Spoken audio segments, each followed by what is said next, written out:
Ladies and gentlemen, this is your captain speaking. We have reached our cruising altitude and should be arriving in the skies above Sandopolis in approximately 8 minutes and 16 seconds. In the meantime, I must ask that all electronic devices and other YouTube videos be shut off for the duration of this flight. Once again, on behalf of the crew, thank you for flying 16-Bit Airlines Flight 1994. That's right, everybody. My name is Animus with VA Games, and I'm back again to take you guys on a ride in the skies above the floating island aboard the Flying Battery. This is one of my favorite levels in the Sonic and Knuckles half of the adventure, and probably in the entire game, period. The Sky Sanctuary was a really cool level too, and I loved Lava Reef and the Death Egg, and God knows I played through Hidden Palace 1,000 times just to beat the crap out of Knuckles again. But we're not in any of those places right now, so I'd like to keep the focus here in the present on the Flying Battery. So here we are, and let me tell you, man, I couldn't be happier. I had a lot of fun practicing through this stage to try to get a very clean, straight performance here for you guys, and I think I did pretty good. I hope you guys agree. But as I mentioned in earlier videos, this level was originally intended to follow the Carnival Night song. So, if you recall back to the end of Carnival Night, Sonic used a cannon to blast off into the ice cap zone, and I think it was. I like to think that Sonic used that cannon to blast himself aboard the Flying Battery airship, and once Sonic clears Robotnik out of the airship and takes it down and all that, he breaks a rear hatch off the ship, and it was originally intended for him to use that hatch as a snowboard for the ice cap zone.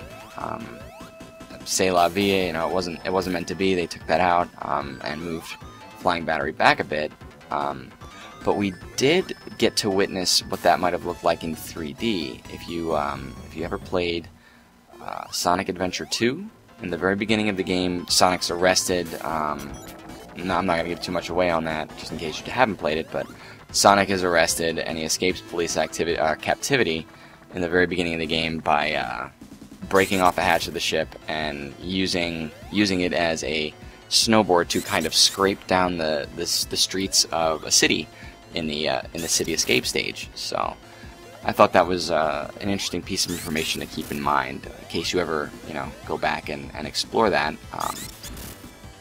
I think the level was moved back for probably for its difficulty.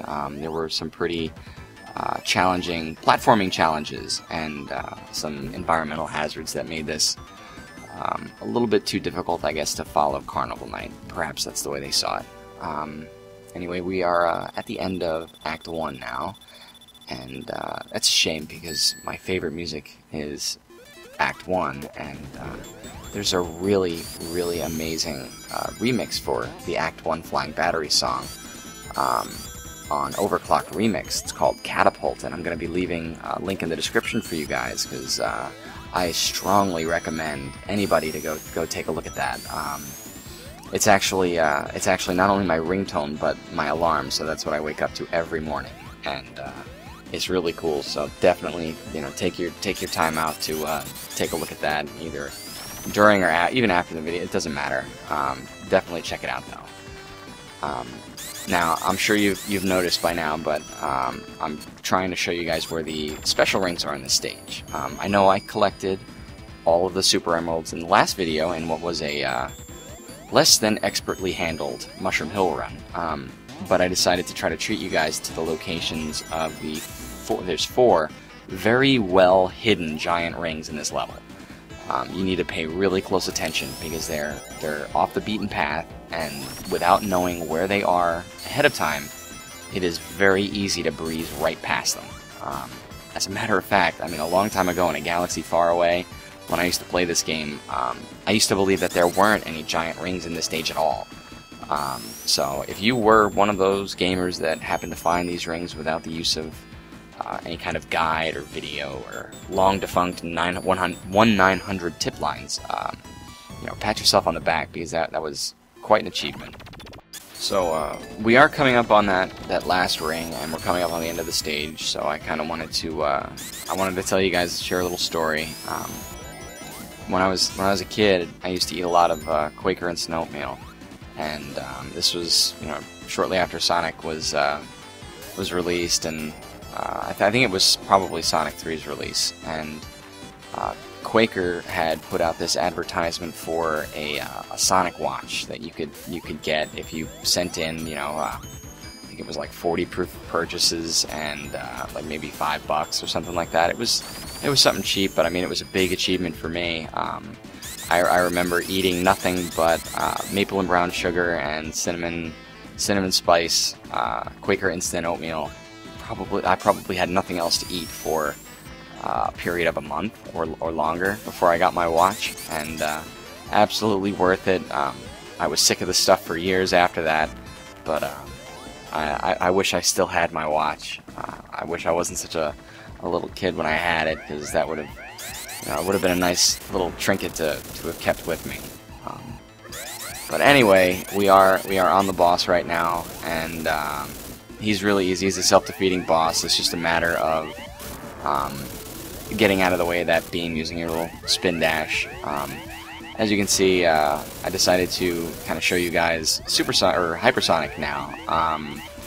He's no different than Supersonic, except that he can apparently glitch himself outside of the battle arena, and I thought that was pretty cool.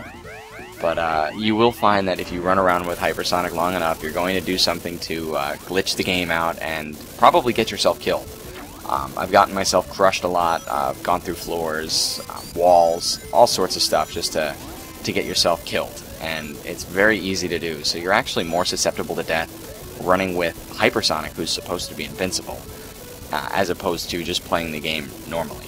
So I thought that was a pretty interesting observation. I don't know if you guys feel the same way. And actually, you know what, by all means, if anyone else can remember that Sonic watch, you know, if you guys did the same thing, you know, let me know, please. I would be extremely happy to hear that I'm not the only loser with no life in this world. Anyway, we're coming up on the final form of the boss. There's two forms of Robotnik in this one. He's really easy. You just have to really time your jumps well. It's kind of hard to do. I'm trying to demonstrate that with Hypersonic here, but it's not that easy to do because, I mean, Hypersonic is very difficult to control, and he's very sensitive, you know, twitchy movements. So, anyway, he's done now. So we're going off to Sendopolis Zone, and I'm not too excited about it, but it's got to be done. So let's just do it.